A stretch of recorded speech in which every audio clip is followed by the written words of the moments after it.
નમસ્તે વિદ્યાર્થી મિત્રો, ધોરણ 11 કોમર્સમાં વિષય સ્ટેટમાં ચેપ્ટર 5 છે આવૃત્તિ વિતરણની વિષમતા. તો એમાં આપણે બે રીતો છે, વિષમતા અને વિષમતાંક જે મેળવવાની રીતો છે બે છે. એક તો કાર્લ પિયર્સનની રીતના સૂત્રો આપેલા છે, બીજી છે બાઉલીની રીત છે, એના જમણી બાજુ સૂત્રો આપેલા છે. સૌથી પહેલાં તો આપણે આ કાર્લ પિયર્સનની રીતના સૂત્રો જોવાના છે, જે તમને કાલે લખવા પણ આપ્યા હતા અને તૈયાર કરવા આપ્યા હતા, બરાબર. નિરપેક્ષ માપ અને સાપેક્ષ માપ છે. પહેલા બે નંબરમાં જે સૂત્રો છે એક એસકેનું છે, વિષમતા કે ને તો તમારે એસકે શોધવાનું, બરાબર. અને વિષમતા આ કે તો તમારે જેની ગણતરી કરવાની છે. બંનેમાં સૂત્રો આપેલા છે. આ બહુલક સ્પષ્ટ હોય એટલે કે વ્યાખ્યાયિત હોય ત્યારે તો આપણે ત્રીજા ચેપ્ટરમાં બહુલકની ગણતરી કરી યાદ હોય તો કે જ્યારે વર્ગ લંબાઈ સમાન હોય, વર્ગવાળો જ્યારે દાખલો હોય તો વર્ગ લંબાઈ બધાની એક સમાન હોવી છે. અને આવૃત્તિમાં છે ને મહત્તમ આવૃત્તિ છે, મોટા મોટી જે રકમ હોય ને એ એક જ હોવી જોઈએ.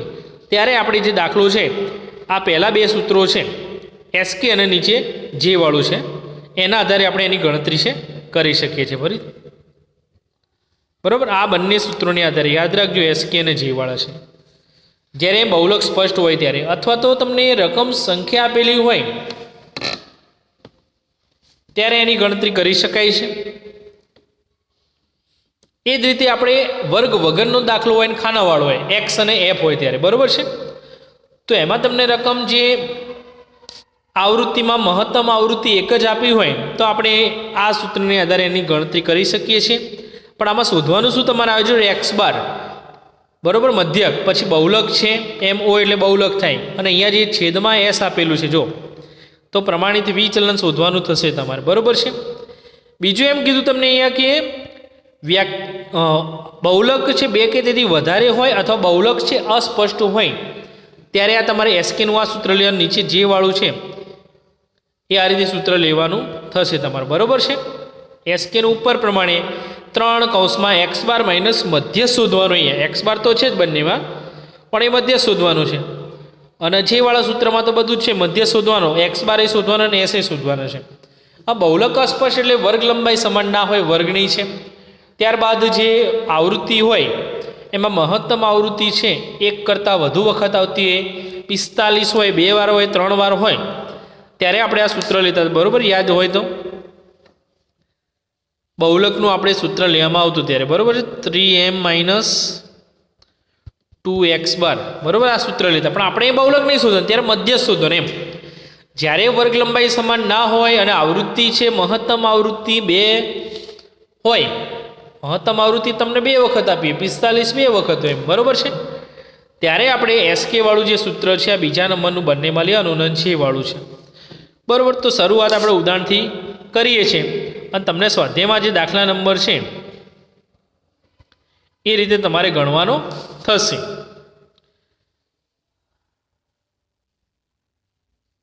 આઠમો દાખલો છે કાર્લ પિયર્સનની રીતનો છે, બરાબર. હવે શરૂઆતથી આપણે ઉદાહરણથી કરીએ છીએ. ઉદાહરણ નંબર 1 જોઈ લઈએ. ઉદાહરણ 1 આપેલું છે, બરાબર. એક ટ્રાન્સપોર્ટ કંપનીની 50 ટ્રક દ્વારા રેલવે યાર્ડથી જુદી જુદી ફેક્ટરીઓને કોઈ એક દિવસે દૈનિક ધોરણે એકમોની હેરફેર કરવામાં આવતી સંખ્યાને લગતી છે. કાર્લ પિયર્સનની પદ્ધતિનો ઉપયોગ કરી વિષમતા અને વિષમતા આંક શોધો, એસકે અને જે. હવે આપણે બે સંખ્યાઓ તમને આપેલી છે, બરાબર છે.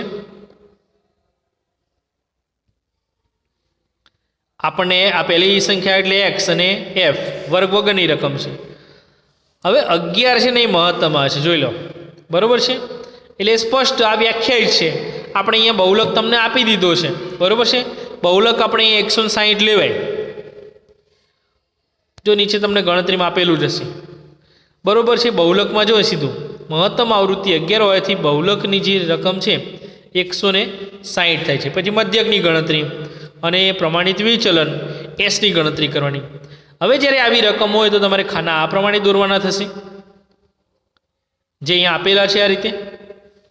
એક્સનું ખાનું એફ, પછી ડી ધારવાનો, છેદમાં એક્સ નહીં અરે સી નહીં લેવાનો આપણે. જો બધી સંખ્યા વચ્ચે સરખું અંતર હોય ને તો તમે લઈ શકો છો, એટલે એક્સ માઇનસ એ લખેલા છે, બરાબર છે આ રીતે. હા, પછી એફડી અને એફડીનો વર્ગ છે. આમ તો આપણે છેદમાં 10 લેવાય, બરાબર છે. તો આપણે 10 લીધા નથી, પણ આપણે 10 લઈ શકીએ છીએ. તમે એ રીતે ગણતરી કરશો છેદમાં 10, તો આ બધી રકમ છે ને એ 0 વગરની થઈ જશે. 10 20 30 40 આપે ને, પ્લસ અને માઇનસ ઉપર નીચે, માઇનસ 1 2 3 4 અને નીચે 0 ની નીચે 1 2 3 4 આવી જશે. આપણે બધી ગણતરી કરી લઈશું ખબર, ત્રીજા અને ચોથા ચેપ્ટરમાં, બરાબર છે. એટલે બહુ અહીંયા ગણતરી કેમની કરી છે, બધું આપણે ખાના કેમના જવાબમાં આવે છે એ આપણે ગણતરી જોઈ ગયા છે, બરાબર. ડી શોધવા માટે અહીંયા એક્સ માઇનસ એ, હવે એ બરાબર 160 લીધા એટલે બધી જગ્યાએ 0 આવે, બરાબર. એ તો ખબર જ છે આપણને. હવે દર વખતે તમારે જે એક્સની રકમ છે એમાંથી 160 બાદ કરવાના, એટલે બાદ કરતા જજો. -40 આવશે, -30, -20, -10, પછી 0 તો છે જ આપણે, 10 20 30 અને 40 છે. પછી એક કે તમારે એફના ખાનાનો સરવાળો, એને યાદ રાખવાનું કે એને એન કહેવાય, એટલે એન બરાબર આપણે 50, બધા એફના ખાનાનો સરવાળો થાય 50. એફડી એટલે ખ્યાલ છે એફ અને ડીનો ગુણાકાર બીજા અને ત્રીજા ખાનાનો, તો -80 આવશે, -90, -80, -50, પછી તો 0 જ આવે. પછી 10 ગુણ્યા 90 એટલે 90, 20 ગુણ્યા 9 એટલે 180 થાય, 30 ગુણ્યા 6 એટલે 180 થશે, અને 40 ગુણ્યા 1 એટલે 40. આ રીતે સિગ્મા એફડી, બરાબર. આને શું કહેવાય આપણે? સિગ્મા એફડી કહેવાશે. 190 આવે છે.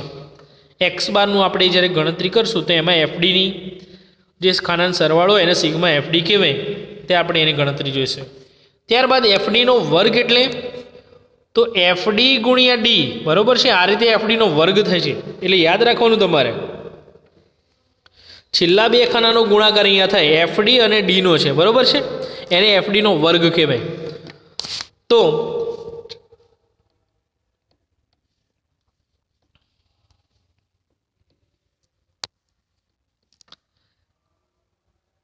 40 માઇનસ પ્લસ થઈ જાય, 40 ગુણ્યા 80 કરો એટલે 3200 આવશે. એ જ રીતે 30 ગુણ્યા 90 એટલે 2700, 20 ગુણ્યા 80 એટલે 1600 આવશે, 10 ગુણ્યા 50 એટલે 500, પછી તો 0 જ આવે છે.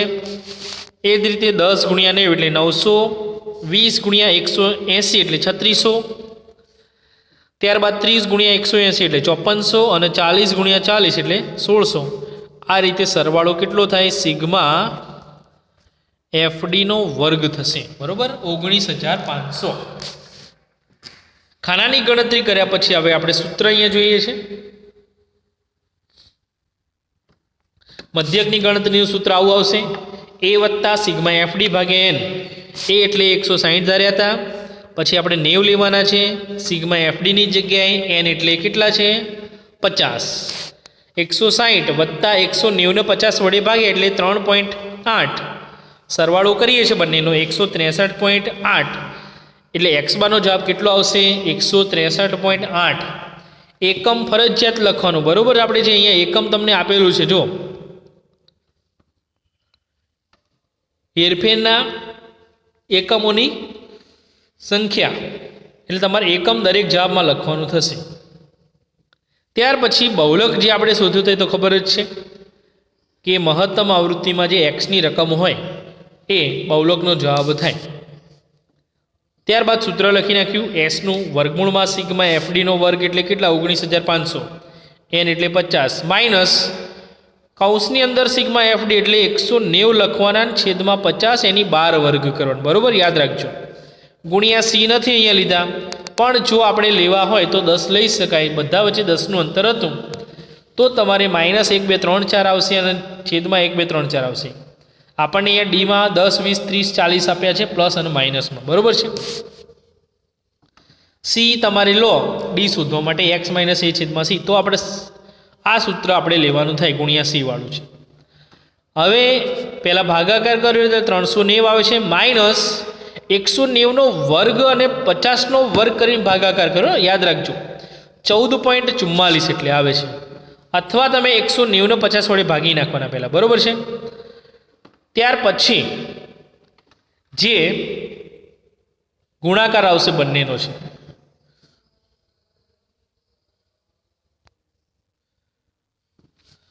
બરોબર છે. 190